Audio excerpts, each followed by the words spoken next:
Let's start tonight with Republican reaction in the House. Joe Barton of Texas. Congressman, good to have you with us. Glad to be with you, Ed.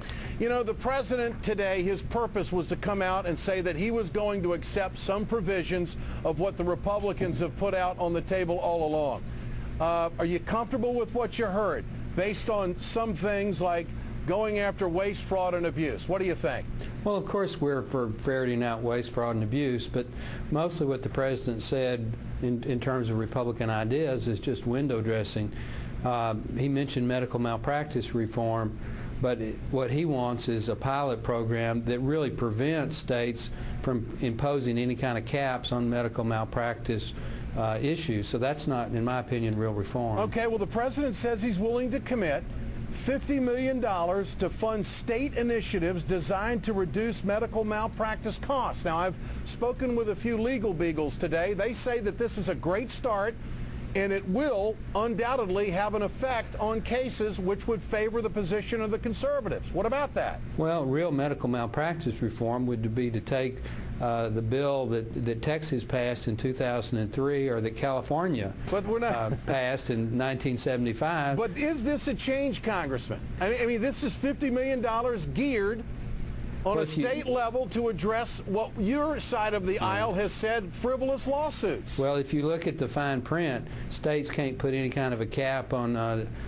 punitive damages or lawyer fees. They don't have disproportionate responsibility or things like that. So it's really, you know, any step towards reform is a good thing, but in terms of really changing the system, the president's proposal on medical malpractice reform just doesn't do it. And what about boosting Medicaid reimbursements to doctors? That's something the Republicans have wanted all along. We would be for that. I don't know the details of that proposal, but that's something that we could support. Okay, well, that's in there. That's what the president says he wants to do. So we can say tonight, whether you vote for it or not, there are some Republican ideas in this bill. Well, it's we think it's going to be a 2,700-page bill, and to have 3 or 4 paragraphs that are things that we support does not make this something we can vote for. But Congressman, if I were a doctor and someone told me that if I treat patients that are in a government program such as Medicaid, and there's going to be reimbursement to the doctors and I'm going to get more money, I would think that would be a good thing. I'm getting paid more for my services. Well, that is a Republican issue. How could you not embrace that? Well, you know, one thing that's a good idea doesn't make the entire bill something that we can vote for. And 160 mandates and new commissions, requiring every person to have health insurance whether they want it or not, requiring employers to offer it whether they want it or not, spending $1 trillion.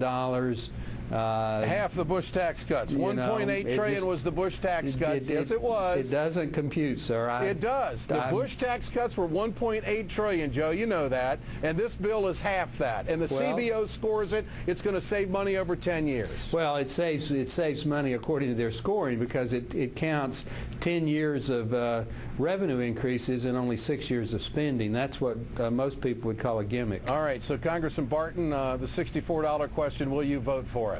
I do not plan to vote for it, and I don't think they have the votes to pass it. Well, we'll see. Congressman, good to have you on tonight. Good sport. It's always my pleasure. All right. Joining me now